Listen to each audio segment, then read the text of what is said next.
إن الحمد لله نحمده ونستعينه ونستغفره ونؤمن به ونتوكل عليه ونعوذ بالله من شرور أنفسنا وسيئات أعمالنا من يهده الله فلا مضل له ومن يضلل فلا هادي له وأشهد أن لا إله إلا الله وحده لا شريك له وأشهد أن محمدا عبده ورسوله أما بعد قیادت اسلام اور حاضرین جمعہ، آج کے خطبہ جمعہ میں جو باتیں بیان کی گئی وہ یہ تھی کہ یہ زکوٰۃ جسے ہم ادا کرتے ہیں، یہ زکوٰۃ صرف ہم ہی پر فرض نہیں ہوئی بلکہ اللہ رب العالمین نے دیگر انبیاء اور ان کی امتوں پر بھی فرض کی تھی۔ لہذا کوئی شخص یہ سمجھ کر کہ یہ ہمارے اوپر بوجھ ہے، شریعت نے ڈال دیا ہے تو ہم اس سے چھٹکارا حاصل کریں، تو یہ جان لیجیے کہ اگر کسی شخص کی ایسی سوچ ہے تو وہ اللہ رب العالمین کی حکم عدولی کر رہا ہے، اللہ رب العالمین کے حکم کو ٹھکرا رہا ہے، رسول کے فرمان کو پس پشت ڈال رہا ہے۔ اللہ کے نبی صلی اللہ علیہ وسلم نے زکوٰۃ دینے کا حکم دیا اور اس کی تفصیلات بیان کی۔ اللہ رب العالمین نے زکوٰۃ دینے کا حکم دیا، لہذا ہمیں اللہ رب العالمین کا اور اس کے رسول کا حکم قبول کرنا چاہیے۔ اگر ہم ایسا نہیں کرتے ہیں تو اللہ رب العالمین کی جانب سے ہمارے لیے سزا مقرر کی گئی ہے، جسے اللہ رب العالمین نے قرآن مجید میں بھی بیان کیا اور رسول اللہ صلی اللہ علیہ وسلم نے اپنی احادیث میں بیان کیا ہے۔ دنیا میں انسان جو بھی عمل کرتا ہے، جیسا بھی عمل کرتا ہے، اس کو اس کے عملوں کا بدلہ ہر حال میں دیا جائے گا۔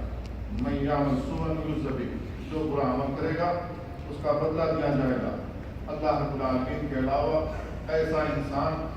کسی کو مددگار نہ پائے گا، اور جو شخص چاہے مومن مرد ہو یا مومن خواتین نیک عمل کریں گے تو یہ لوگ جنت میں داخل ہوں گے اور ان کے اوپر کسی بھی قسم کا ظلم نہیں کیا جائے گا۔ تو زکوٰۃ یہ مشروع ہے، اللہ رب العالمین نے اس کو فرض کیا ہے، رسول اللہ صلی اللہ علیہ وسلم نے اس کی فرضیت بیان کی ہے۔ کیوں زکوٰۃ فرض کی گئی، اس کی وجہ کیا ہے؟ اس کی وجہ احادیث کے اندر ملتی ہے، وہ یہ ہے کہ اللہ رب العالمین زکوٰۃ نکالنے کی وجہ سے ہمارے مال کو پاک کر دیتا ہے۔ ہمارے نفس میں رچی بسی جو بخیلی موجود ہے، جو بخالت موجود ہے، اس کو بھی اللہ رب العالمین ہمارے دل سے نکال دیتا ہے، اور جو ہاتھ دینے والا ہوتا ہے وہ ہاتھ بہتر ہے بنسبت اس کے جو ہاتھ لینے والا ہے۔ لہذا دینے والا ہاتھ بنو، لینے والا ہاتھ نہ بنو، یہ فضیلت کا کام ہے۔ اللہ رب العالمین نے جو ہم پر زکوٰۃ فرض کی ہمارا مال پاک کرنے کے لیے، ہمارے مالوں سے گندگی نکل جائے اور غریبوں اور مسکینوں کا حق پہنچ جائے۔ غریبوں اور مسکینوں کا یہ حق ہے، جو زکوٰۃ کا مال ہم نکالتے ہیں اس کے مصارف 8 ہیں جسے اللہ رب العالمین نے قرآن مجید میں بیان فرمایا ہے، وہ ہم ان تک اپنی زکوٰۃ کے اموال کو پہنچائیں۔ غریبوں کا یہ احسان ہوگا ہمارے اوپر، جو لوگ زکوٰۃ نکالتے ہیں، غریبوں کا احسان ہے کہ وہ لوگ ہمارے دروازے پر ہماری زکوٰۃ وصول کرنے کے لیے آ جاتے ہیں، جبکہ ہونا تو یہ چاہیے تھا کہ ہم اپنے زکوٰۃ کے پیسوں کو لے کر غریبوں کو، مسکینوں کو تلاش کریں اور ان کے ہاتھوں میں یہ پیسے تھمائیں، تاکہ ان مسکینوں اور محتاجوں تک ان کا حق پہنچ جائے اور جو ان کا حق بنتا ہے انہیں وصول ہو جائے۔ ورنہ بہت سارے ہاتھ ایسے آ جاتے ہیں جس کے بارے میں ہم جانتے ہی نہیں کہ یہ مستحق ہے یا نہیں ہے، لہذا مستحقین تک زکوٰۃ کے پیسے پہنچانے چاہیے، یہ ہمارے لیے ضروری ہے۔ تو مسکین ہمارے دروازے پر آ جاتے ہیں تو ہمیں ہر حال میں ان تک یہ بات پہنچانا چاہیے۔ دیگر انبیاء پر بھی یہ زکوٰۃ فرض تھی، کوئی ہم پر فرض نہیں ہے۔ اللہ رب العالمین نے کہا وَأَوْحَيْنَا إِلَيْهِمْ فِعْلَ الْخَيْرَاتِ، ہم نے ان کی جانب وحی کی تھی کہ نیک عمل کیا کرو، وَإِقَامِ الصَّلَاةِ، نماز قائم کیا کرو اور زکوٰۃ ادا کیا کرو۔ اللہ رب العالمین نے اسماعیل علیہ السلام کا ذکر قرآن مجید میں کیا اور ان کی تعریف کرتے ہوئے کہا کہ وہ وعدے کے سچے تھے، پکے تھے، رسول اور نبی تھے، اپنے گھر والوں کو نماز کا حکم دیتے تھے، زکوٰۃ کا حکم دیتے تھے، اور اپنے رب کے پاس بڑے راضی رہنے والے تھے۔ تو اللہ رب العالمین نے ان کی تعریف کی ہے۔ یوسف علیہ السلام کا ذکر اللہ رب العالمین نے کیا۔ یوسف علیہ السلام کے بھائیوں نے ان کے ساتھ کیا کیا ہم سب جانتے ہیں، کنویں میں پھینک دیا۔ اللہ رب العالمین نے ان کو عزیز مصر بنایا، ان کے ہاتھ میں حکومت آئی، مال خزانہ آیا، تو انہوں نے اپنے خزانے کا منہ کھول دیا، جبکہ اللہ رب العالمین نے قحط پھیلا دیا تھا۔ قحط پورے ملک میں چھا گیا، لہٰذا اس قحط سے نجات دلانے کے لیے یوسف علیہ السلام نے اپنے خزانے کا منہ کھولا۔ تو جو ان کے بھائی تھے جو یوسف علیہ السلام پر ظلم کر رہے تھے، ان کو کنویں میں پھینک دیا تھا، یوسف علیہ السلام نے اس کا بہترین بدلہ دیا جب یہ لوگ ان سے مانگنے کے لیے آئے اور کہا کہ آپ ہمارے اوپر صدقہ کیجیے، کیونکہ ہم سخت تکلیف میں موجود ہیں، سخت تکلیف محسوس کر رہے ہیں، کھانے پینے کی چیزیں نہیں ہیں۔ اپنے والد یعقوب علیہ السلام کا تذکرہ کیا وہاں پر کہ ہم پورے گھر والوں کو ہم کو یہ تکلیف پہنچی ہے، لہذا یوسف علیہ السلام نے ان کو ڈھیر سارا کھانے کا سامان دیا اور وہ لوگ خوش ہو کر کے واپس گئے۔ موسیٰ علیہ السلام کو اللہ رب العالمین نے نجات دی، ان کو شریعت دی، ان کے اوپر جو ایمان لانے والے تھے ان کی شریعت کے پابند رہے۔ لیکن موسیٰ علیہ السلام جب کوہ طور پر گئے اللہ رب العالمین کی جانب سے کتاب دینے کے لیے، تو ان کی قوم مکر گئی، ان کی قوم یہاں مکر گئی۔ موسیٰ علیہ السلام کے احکامات کو چھوڑ دیا اور بچڑا بنایا، بچڑا بنا کر کے اس کی پوجا میں لگ گئے، اس کی عبادت میں لگ گئے۔ انہوں نے شریعت کی مخالفت کی، موسیٰ علیہ السلام کی مخالفت کی۔ اللہ رب العالمین نے کہا کہ جو لوگ زکوٰۃ ادا کرتے ہیں میری رحمت کو حاصل کرتے ہیں۔ اللہ رب العالمین نے کہا قال عذاب اصیب به من اشاء ورحمتی وسعت کل شیء، تاکہ جس کو میں چاہتا ہوں انہیں عذاب دیتا ہوں، جن کے بارے میں میں چاہتا ہوں ان پر عذاب مسلط کر دیتا ہوں۔ میری رحمت ہر چیز کو اپنی وسعت میں لیے ہوئے ہے، اور رحمت کے مستحق وہ لوگ ہوتے ہیں جو زکوٰۃ ادا کرتے ہیں اور ہماری آیتوں پر ایمان لاتے ہیں۔ لیکن یہ موسیٰ علیہ السلام کی قوم ایسی نافرمان اور ناہنجار قوم تھی کہ انہوں نے موسیٰ علیہ السلام کی نہ صرف مخالفت کی، اللہ رب العالمین کی توہین کے مرتکب ہوئے۔ اللہ رب العالمین نے ان کو عذاب میں گرفتار کر لیا، اللہ رب العالمین نے ان کو عذاب میں گرفتار کر لیا۔ عیسیٰ علیہ السلام نے بچپنے میں معجزاتی طور پر کلام کیا، ایسے بچپنے میں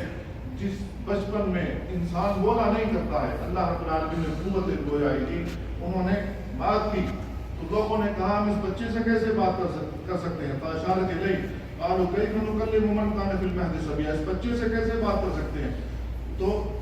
وہاں پر عیسیٰ علیہ السلام نے کہا انی عبد اللہ، میں اللہ کا بندہ ہوں، آتانی الکتاب، اللہ رب العالمین مجھے کتاب دے گا، مجھے نبی بنائے گا اور مجھے مبارک بنائے گا جہاں کہیں میں رہوں، اور اللہ رب العالمین نے مجھے وصیت کی ہے نماز قائم کرنے کی، زکوٰۃ ادا کرنے کی جب تک میں زندہ ہوں۔ تو آخری شریعت جو بنو اسرائیل کی تھی عیسیٰ علیہ السلام پر آ کر ختم ہوتی ہے، اور سب سے آخری شریعت جو ختم ہوتی ہے وہ محمد صلی اللہ علیہ وسلم پر ختم ہوتی ہے۔ اللہ کے نبی صلی اللہ علیہ وسلم نے زکوٰۃ فرض کی ہے ہر مسلمان کے اوپر، جس کے پاس 7.5 تولہ سونا یا اس کی مالیت موجود ہو اس کے اوپر زکوٰۃ فرض ہے، جس کے پاس 52.5 تولہ چاندی یا اس کی مالیت موجود ہے اس کے اوپر زکوٰۃ فرض ہے۔ رسول اللہ صلی اللہ علیہ وسلم نے ہر چیز کا نصاب بیان فرما دیا، گلہ جات میں کتنے ہیں، اونٹ اور چوپایوں میں کتنے ہیں، اللہ کے نبی صلی اللہ علیہ وسلم نے یہ تمام تر تفصیلات بیان کر دی ہیں۔ جو لوگ اللہ رب العالمین کے حکم عدولی کرتے ہیں، اللہ رب العالمین نے ایسے لوگوں کو تباہ کر دیا، ان کا مال تباہ ہو گیا، اور ایسے لوگوں کو ہم نے اپنی آنکھوں سے دیکھا ہے، ایسے لوگوں کو ہم نے اپنی آنکھوں سے دیکھا، تباہ ہو گئے، بلڈنگیں تھیں، اس میں بلڈنگوں کو صفائی کرنے والا کوئی نہیں ہے، روغن کرنے والا کوئی نہیں ہے، پینٹ کرنے والا کوئی نہیں ہے، تباہ ہو گئے جب انہوں نے اللہ رب العالمین کے حکم کی عدولی کی، اور اللہ رب العالمین نے جو ان پر زکوٰۃ فرض کی انہوں نے زکوٰۃ نہیں ادا کی۔ تو میرے بھائی زکوٰۃ فرض ہے، زکوٰۃ فرض ہے، ہر حال میں مسلمان کو زکوٰۃ ادا کرنا چاہیے۔ اسی وجہ سے اللہ رب العالمین نے مشرکین کے بارے میں کہا فَإِنْ اگر یہ لوگ توبہ کریں، وَأَقَامُوا الصَّلَاةَ نماز ادا کریں، وَآتُوا الزَّكَاةَ اور زکوٰۃ ادا کریں، فَخَلُّوا سَبِيلَهُمْ ان کا راستہ چھوڑ دو، ان کے ساتھ قتال مت کرو، ان کے ساتھ جنگ مت کرو، کیونکہ یہ مومن ہیں۔ لیکن اگر ایسا نہیں کرتے تو ان کے ساتھ قتال کیا جائے گا۔ فَإِنْ تَابُوا وَأَقَامُوا الصَّلَاةَ وَآتُوا الزَّكَاةَ فَإِخْوَانُكُمْ فِي الدِّينِ اگر یہ لوگ نماز پڑھتے ہیں، زکوٰۃ ادا کرتے ہیں، تمہارے دینی بھائی ہیں، دینی بھائی کے ساتھ قتال نہیں کیا جاتا۔ اسی وجہ سے اللہ رب العالمین نے زکوٰۃ دینے کا حکم دیا ہے، اور جو لوگ زکوٰۃ نہیں دیتے ہیں ان کے بارے میں اللہ رب العالمین نے بڑی سخت وعید بیان فرمائی ہے، یوم یحمى علیہا فی نار جہنم فتقوی بہا جباہہم وجنوبہم، کہ قیامت والے دن جو زکوٰۃ کا مال ہم نہیں ادا کرتے غریبوں مسکینوں کو، انہی زکوٰۃ کے مال کو اللہ رب العالمین جہنم میں تپائے گا، جیسے لوہے کو آگ میں تپایا جاتا ہے تو وہ سرخ لال ہو جاتا ہے۔ اللہ رب العالمین کہہ رہا ہے ان کے زکوٰۃ کے اموال کو ایسے ہی جہنم میں تپایا جائے گا، سرخ ہو جائے گا، تو اس سے ان کی پیشانی داغی جائے گی، ان کی پیٹھوں کو داغا جائے گا، اور کہا جائے گا کہ جو تم دنیا میں بطور خزانہ اس کو رکھے ہوئے تھے، اب اس کا مزہ چکھو، اب اس کا مزہ چکھو۔ جو خزانے جمع کر کے رکھتے تھے، زکوٰۃ نہیں ادا کرتے تھے، غریبوں اور مسکینوں کا جو حق بنتا تھا اسے نہیں دیتے تھے، اب اس کا عذاب چکھو۔ رسول اللہ صلی اللہ علیہ وسلم نے اپنی حدیث میں بھی اس کی وعید بیان فرمائی ہے کہ جو بندے زکوٰۃ نہیں ادا کرتے، جو بندے زکوٰۃ نہیں ادا کرتے، ان کا زکوٰۃ کا ان کے زکوٰۃ کا وہی مال اللہ رب العالمین قیامت والے دن ازدہ سانپ کی شکل میں اٹھائے گا، جس پر دو سیاہ نقطے ہوں گے، جس پر دو سیاہ نقطے ہوں گے۔ یہ ازدہ سانپ اس بندے کو دوڑائے گا، کاٹے گا، دوڑائے گا، کاٹے گا، دوڑائے گا، میدان محشر میں دوڑائے گا، کاٹے گا، یہاں تک کہ وہ عذاب میں مبتلا ہو جائے گا، تک ہار کے پوچھے گا تو کون ہے جو میرے پیچھے لگا ہوا ہے اور مجھے اس قدر تکلیف پہنچا رہا ہے۔ تو یہ سانپ اللہ رب العالمین اس کو قوت گویائی دے گا، یہ بولے گا تو مجھے نہیں پہچانتا میں کون ہوں، وہ کہے گا نہیں مجھے نہیں پہچانتا تو کون ہے، تو یہ سانپ بولے گا میں تیرا وہی مال، تیرا وہی خزانہ ہوں جس کی تو دنیا میں زکوٰۃ نہیں ادا کرتا تھا۔ ایسا مال جس کو ہم بڑی محنت سے کماتے ہیں، 8 گھنٹے 10 گھنٹے 12 گھنٹے محنت کر کے ہم کماتے ہیں، اور ان مالوں میں سے زکوٰۃ نہیں ادا کرتے، یہ مال ہمارے لیے وبال جان بن جائے گا، یہ مال ہمارے لیے وبال جان بن جائے گا۔ اس لیے مسلمانوں، میرے بھائیوں، ہر مسلمان کو زکوٰۃ اٹھانی چاہیے جب وہ نصاب کو پہنچ جائے۔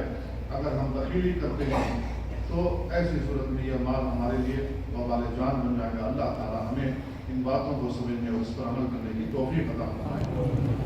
ان اللہ و ملائکتہ یصلون علی النبی یا ایھا الذین آمنوا صلوا علیہ وسلم